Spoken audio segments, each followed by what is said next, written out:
जय हिंद साथियों, नमस्कार। कैसे हैं? स्वागत है आपका अपने परिवार में। और आज हम बात करने जा रहे हैं, रोज बात ही तो करते हैं, हमने क्या करते हैं, रोज क्लास भी ले वहां रात ने 9 बजे वाली था, हम देखनो भी है।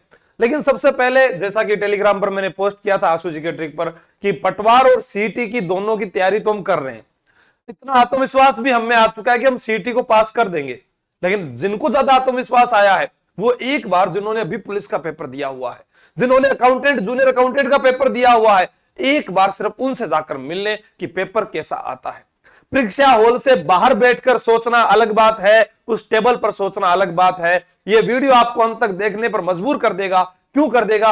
क्योंकि पटवार और सीटी दोनों का सेम सिलेबस का यूट्यूब पर ऐसा वीडियो आपको नहीं मिलने वाला, जिसमें आप एक साथ और एक बेहतर रणनीति के साथ तैयारी कर सकते हैं। यह सबको मालूम है कि सीटी में 40% लागू हो चुका है। 40% लागू होने का मतलब कि 120 नंबर लाने हैं 300 में से, और एससी एसटी के लिए तो 35% लागू हुआ है। इससे भी कम नंबर आए तो काम चल जाएगा। लेकिन अपना उद्देश्य सीईटी के साथ में इस चीज को फतेह करना है। खास तौर पर जो विद्यार्थी फाइनल ईयर में है और जिन्होंने स्नातक कर ली है, जिनकी आयु 18 से 40 वर्ष के बीच में है, प्रत्येक विद्यार्थी वीडियो को देखे। आइए बात करते हैं एक तैयारी दोनों पर भारी पटवार परीक्षा सिलेबस जो है आपके सामने है। History, geography, English, Hindi, reasoning, math और बेसिक कंप्यूटर आपको बताया गया। यहां प्रश्नों की संख्या दी गई है जो आपको बता दी होगी किसी ने। यहां पर आपको नंबर भी बता दिए कि 150 प्रश्न आएंगे, ये आपको पता चल गया होगा। ग्रेड पे आपको पता चल गया होगा। उसके बाद पटवारी के कार्य क्या होते हैं ये भी पता चल गया होगा। प्रमोशन कहां तक जाने वाला है आपका वो भी आपको पता चल गया होगा। आप नायब तहसीलदार आरएस लेवल तक की जो है प्रमोशन ले सकते हैं। वो आयु के अनुसार मिलता है कि कौन कितनी कम उम्र में नौकरी लगता है। ठीक है, तो इसीलिए कहा जाता है कम उम्र में नौकरी लगने के फायदे।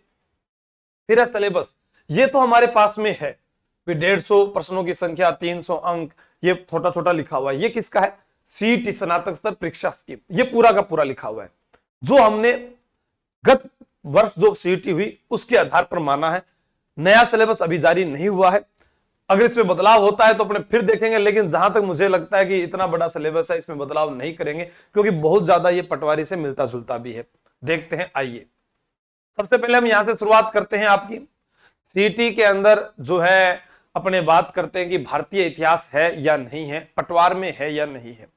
हम यहां देखते हैं कि सीटी के अंदर भारतीय इतिहास की महत्वपूर्ण घटनाएं, 19वीं और 20वीं शताब्दी में सामाजिक एवं धार्मिक सुधार आंदोलन, भारतीय स्वतंत्रता आंदोलन, देश के विभिन्न क्षेत्रों के योगदानकर्ता, 1857 की क्रांति, राष्ट्रीय एकीकरण एवं राज्यों का पुनर्गठन, नेहरू युग, सांस्कृतिक निर्माण, विज्ञान एवं तकनीकी का विकास।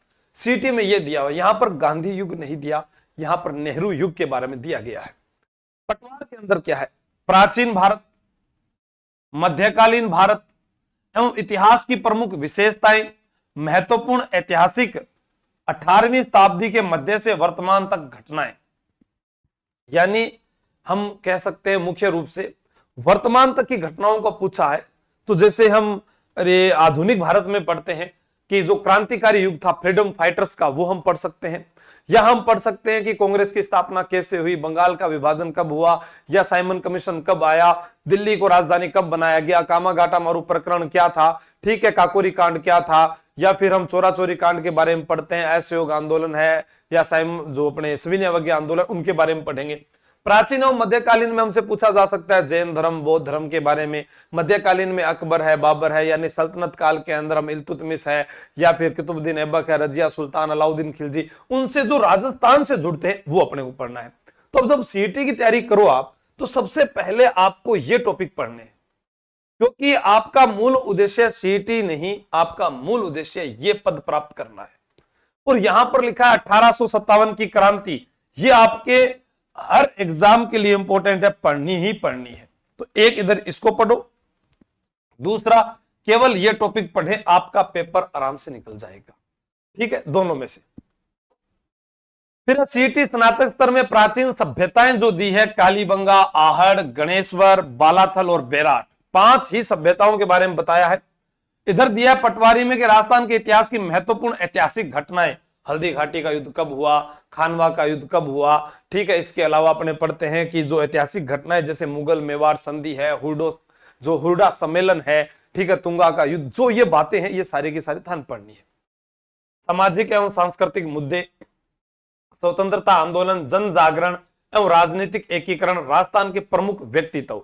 तो इधर देखते हैं हम, ये वाला टॉपिक भी आ गया, राजस्थान का एकीकरण भी आ गया, 1857 की क्रांति आई गई, स्वतंत्रता आंदोलन और राजनीतिक जन जागरण में ये वाला टॉपिक भी आ जाता है। तो 1 2 3 4 और 5 ये टॉपिक आपको पढ़ने जो उधर आते हैं। फिर राजस्थान के इतिहास की महत्वपूर्ण ऐतिहासिक घटनाएं वो भी इसमें दी है। तो अपने ये कह सकते हैं कि राजस्थान जीके दोनों में बराबर है, कोई ज्यादा बड़ा अंतर हमको देखने को नहीं मिलता। दोनों में पढ़ने हैं टॉपिक, सारे के सारे याद कर सकते हो। सीटी स्नातक स्तर और पटवारी में हम बात करते हैं लोक कला, जिसको आप हस्तकला कहते हैं, चित्रकला, हस्तशिल्प एवं स्थापत्य, जिसके अंदर महल है, बावड़ियां है, या मस्जिद है, मीनारे हैं, ठीक है, दुर्ग हैं, वो सारे स्थापत्य में आते हैं। मेले, त्योहार, लोक संगीत एवं साहित्य। तो देखो, मेले, त्योहार, लोक संगीत, लोक नृत्य, तो ये हमारे पास दिया है, तो हमको ये पढ़ना है, ठीक है। इधर अब आपको लोक संगीत एवं साहित्य आया है, यहां पर जो है लोक संगीत दिया है, लेकिन लोक नृत्य तो आप इसको छोड़ दो, लोक नृत्य को मत पढ़ो। राजस्थान की संस्कृति एवं विरासत एवं साहित्य, ठीक है, जो हमारी धरोहर है, जैसे संस्कृति एवं विरासत में हम कह सकते हैं जो राजस्थान का राज्य नृत्य कौन सा है, हमारी संस्कृति और राज्य लोक गीत कौन सा है हमारा, ठीक है, तो वो वहां से पढ़ना है। धार्मिक आंदोलन, संत एवं लोक देवता इसमें दिया है, तो ये पढ़ना है। चित्रकला, हस्तकला एवं स्थापत्य, तो ये वाला जिसके अंदर अपने ये बात कर सकते हैं, दुर्ग, महल,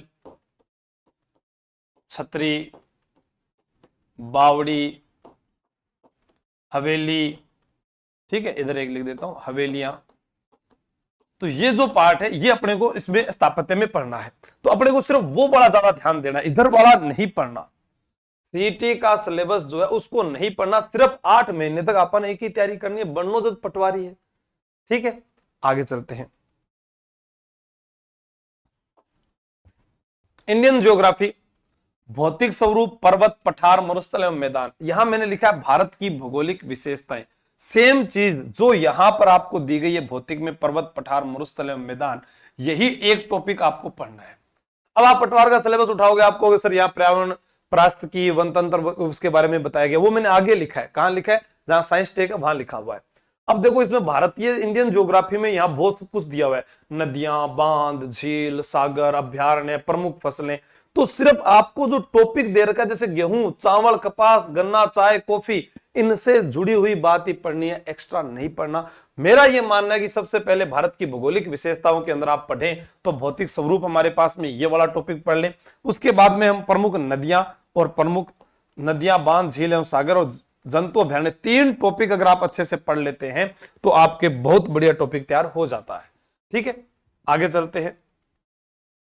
सीटी स्नातक स्तर में राजस्थान ज्योग्राफी में मैंने यहां लिख दिया संपूर्ण, क्योंकि आप जब पटवार का सिलेबस उठाओगे उसमें सिर्फ राजस्थान ज्योग्राफी दिया है, टॉपिक वहां नहीं लिखे हुए। तो जब संपूर्ण आता है तो राजस्थान ज्योग्राफी में मुख्य मुख्य टॉपिक ये आते हैं, और ये आपको स्नातक स्तर के साथ में ही अभी अभी पढ़ने हैं।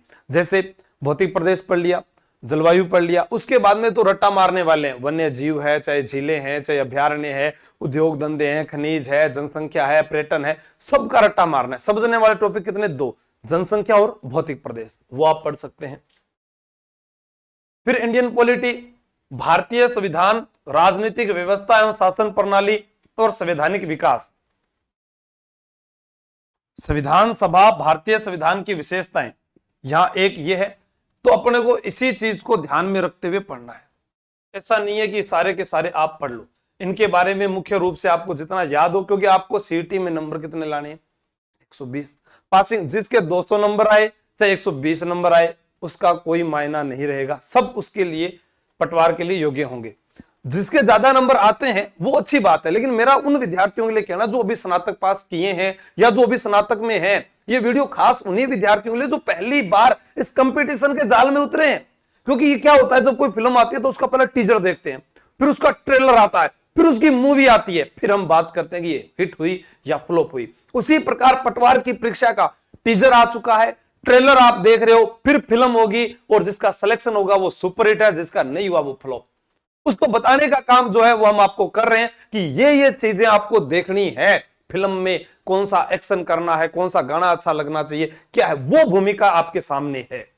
अब आपको तय करना है कि मुझे किसको चयन करके पढ़ाई करनी है। इसको लेकर बैठोगे तो सिलेबस को रोते रह जाओगे, कम समय में इतना सिलेबस कैसे पढ़े, और इधर वाले को लेकर बैठोगे तो हो सकता है कि आपका अच्छा चयन हो जाए। सीटी स्नातक स्तर के अंदर राजस्थान पॉलिटी में पूरा का पूरा सेम दिया गया है, इधर भी देखो उधर भी देखो, कोई चीज आपको अलग नहीं दिखेगी, लगभग सेम है। तो आपको ये वाले पार्ट ही पढ़ने हैं। प्रशासन की व्यवस्था, राज्यपाल, विधानसभा, उच्च न्यायालय, लोक सेवा आयोग, जिला प्रशासन, राज्य मानवाधिकार आयोग, राज्य निर्वाचन आयोग, लोकायुक्त, राज्य सूचना आयोग, लोक नीति, ये सारे के सारे टॉपिक में जो पिछले वर्ष जैसे आया था, किसका कार्यकाल क्या है, कौन अध्यक्ष होता है, उसमें सदस्यों की संख्या क्या होती है, किसके द्वारा नियुक्ति की जाती है, किसके द्वारा त्याग पत्र किया जाता है, ये तो इधर इधर आयोग के सारे प्रश्न है। अब विधानसभा और राज्यपाल, राज्यपाल बदल चुके हैं, विधानसभा का नया गठन हो चुका है, किसके तहत विधानसभा अध्यक्ष चुना जाता है, वर्तमान में सीएम कौन है, किस क्रम के हैं, पिछली बार भी पूछा गया था राज्यपाल कौन से क्रम के हैं। बस इतना ही पढ़ना, ज्यादा डीपली पढ़ने की आवश्यकता नहीं है। ये सारे मैं टॉपिक आपको यूट्यूब पर एक साथ करवाकर आपको फ्री कर दूंगा, ताकि आपको समझ में आ जाएगा कि हाँ बिल्कुल ये सारी चीजें हमारी क्लियर हो गई है। ठीक है, एक क्लास के अंदर ही। अभी आप आगे और भी बताऊंगा, लेकिन ये बीच में जो लगा आ गया हमारा जो सीटी 2024 चल रहा है, क्योंकि सीटी ग्रेजुएशन का लेवल जो सफल लाइव बैच जो अभी चल रहा है पटवार व अन्य भर्तियों हेतु, सीटी ग्रेजुएशन के अंदर जितनी भी आएगी वो सारी भर्तियों के लिए अभी बैच स्टार्ट है। और रिकॉर्ड पटवार कोई लेना चाहता है, पैसे नहीं है, 1 साल की वैधता के साथ, ये सारे कोर्स 1 साल की वैधता के साथ है।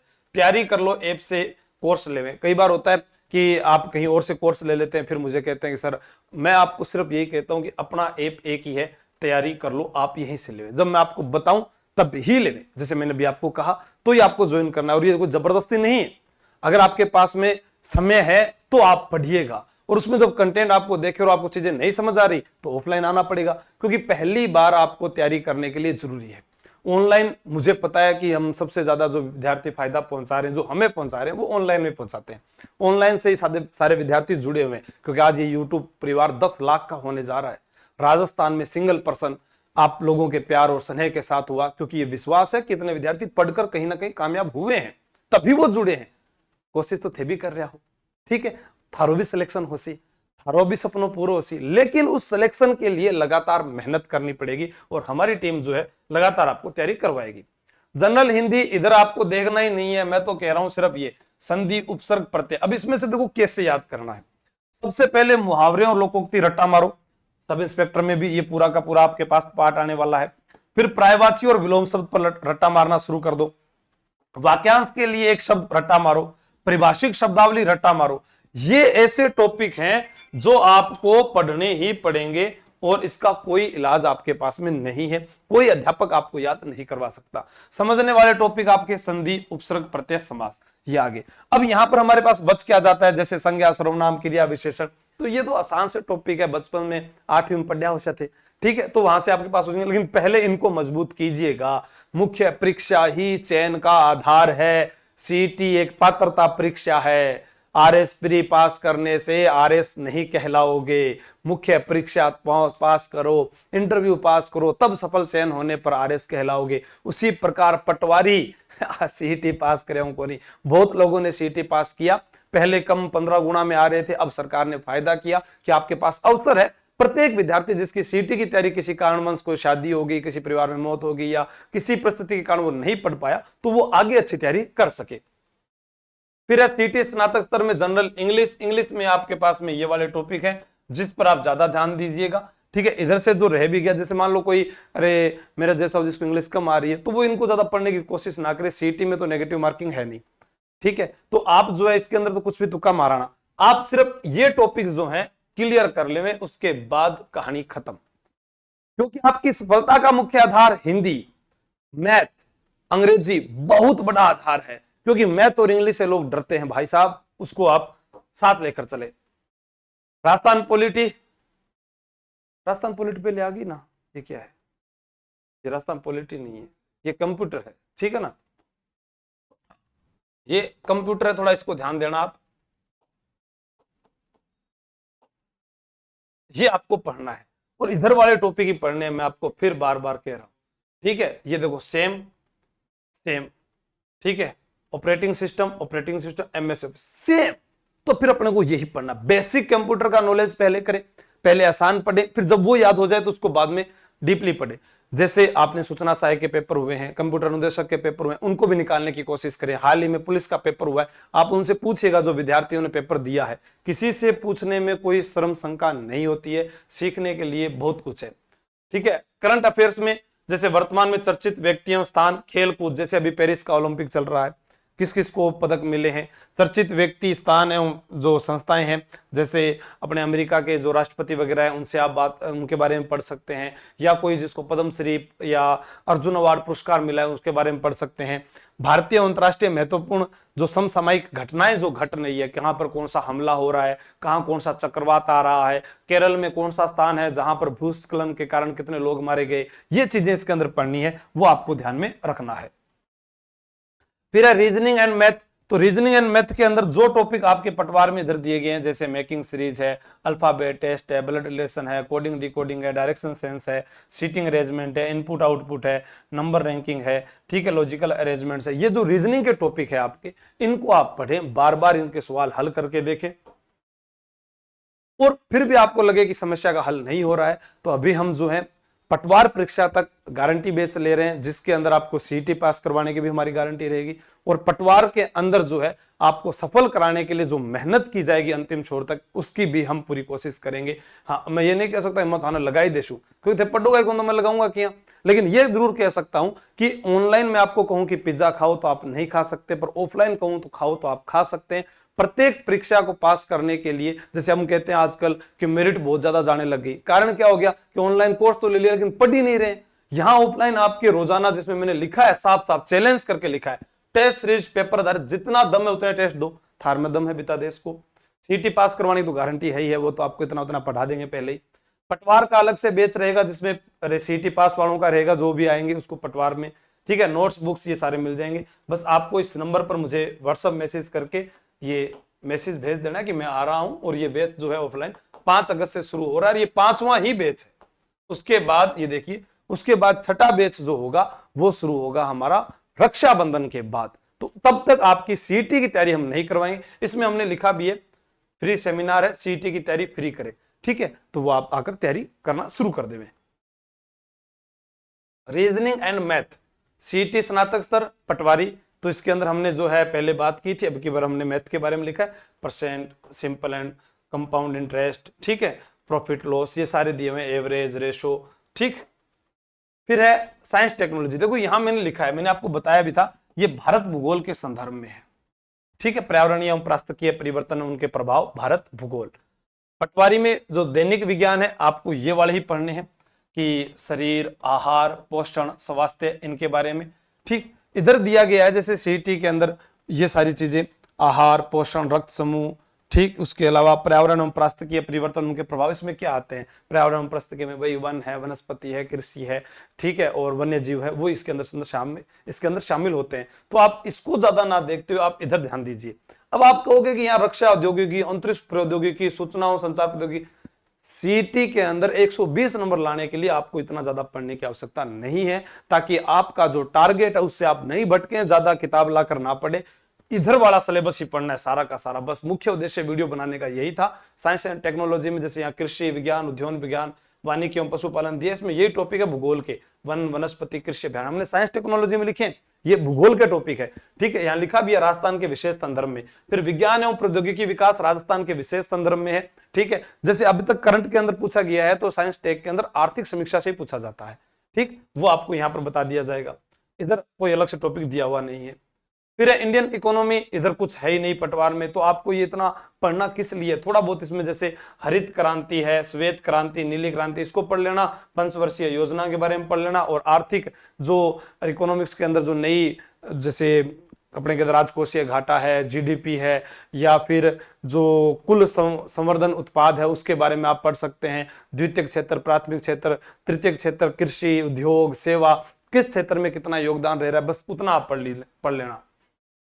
ये राजस्थान इकोनॉमी के अंदर दिया है, पटवार में हमारे पास इधर है नहीं, लेकिन आर्थिक समीक्षा जो है वो आपको पढ़नी है। और आर्थिक समीक्षा की हमने बुक भी निकाली है, जिसके अंदर ये भी कहा है कि इतने प्रश्न आपसे कभी भी परीक्षा से बाहर नहीं जाएंगे, वो भी तैयारी कर लो। ऐप पर दी गई है, आपके घर तक 120 रुपए में मात्र पहुंच रही है, आप उसको पढ़ सकते हैं। मेरा बस आपको बताना है, जैसे कोई फिल्म आती है तो बस बताया जाता है यूट्यूब पर तो कि ये फिल्म आई है, सिनेमा देखने जाना वो आपकी मर्जी है। तो आप लोगों को दोनों को मैंने बता दिया, सीईटी और पटवार। जो विद्यार्थी लास्ट तक ये वीडियो सुन रहा है उसके लिए पहला लक्ष्य और अंतिम लक्ष्य यही होना चाहिए। अब वो कहे कि सर इसके अंदर तो 1951 पोस्ट आई है, इतनी आई ना क्लास 1951, ठीक है। अब इसमें 1951 आई तो मैं आपको ये कहता हूं पदों में बढ़ोतरी होगी, पदों में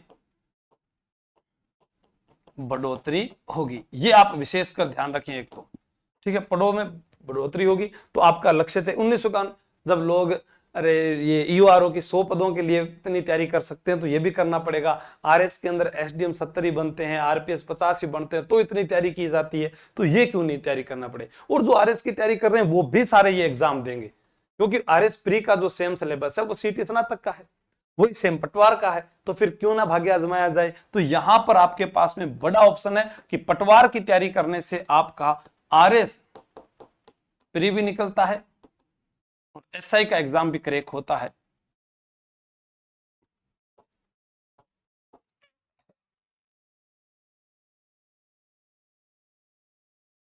तो अब ये हो गया। अब आपको तैयारी करने के लिए मैंने बता दिया, जैसा आपका मन करे आप तैयारी कर सकते हैं। जो आपको जानकारी चाहिए मैं दे सकता हूं। आपकी आयु 18 से 40 वर्ष की है और आप सफल होना चाहते हैं, गारंटी के साथ आप सिलेक्शन लेना चाहते हैं, तो मुझसे सिर्फ व्हाट्सएप मैसेज करके बात कीजिएगा। अगर आप ऑफलाइन आ भी जाते हैं तो कहाँ आना है, रिद्धि सिद्धि चौराया मंगल विहार जयपुर के अंदर आपको आना है, दिव्य दृष्टि क्लासेस के ऊपर अपनी ब्रांच है वहां पर, ठीक है। कई विद्यार्थी ये भी कहते हैं सर आप पहले दूसरी कोचिंग में थे अब इस कोचिंग में है, ये क्या है। जब तक मैं सरकारी नौकरी में हूं मैं खुद का संस्थान चालू नहीं कर सकता, क्योंकि मुझे भी तो नौकरी करनी है, मैं उसे छोड़ नहीं सकता, क्योंकि नौकरी के फायदे मेरे को मिलते हैं। आरजीएचएस फ्री मिलता है, टोल टैक्स पर फ्री मिलता है, पुलिस स्टाफ में जानकारी रहती है, पार्किंग फ्री मिलती है, इसलिए मुझे किसी संस्थान का सहारा लेकर ही आपको पढ़ाना पड़ता है। आप आएंगे तो मेरे जो सब्जेक्ट है जैसे राजस्थान इतिहास है, कला संस्कृति है, विश्व का भूगोल है, इंडिया की हिस्ट्री है, या फिर करंट अफेयर्स है, ये सारे मेरे द्वारा ही आपको करवाए जाएंगे, ठीक है। तो कीजिए तैयारी, सभी को बेस्ट ऑफ लक। घर बैठे हैं तो भी बहुत अच्छी बात है और जयपुर आ रहे हैं तो भी बहुत अच्छी बात है, क्योंकि आपको पहला का पैटर्न अपनाना पड़ेगा। इस कोरोना के बाद में बहुत सारे विद्यार्थी हैं जो सोच रहे हैं घर बैठे हमको सफलता मिल जाएगी, बाहर निकलना पड़ेगा। मधुमक्खी जो होती है वह शहद तभी इकट्ठा कर पाती है जो अपना छत्ता छोड़कर कहीं जाती है। थैंक यू, जय हिंद, जय भारत, बेस्ट ऑफ लक।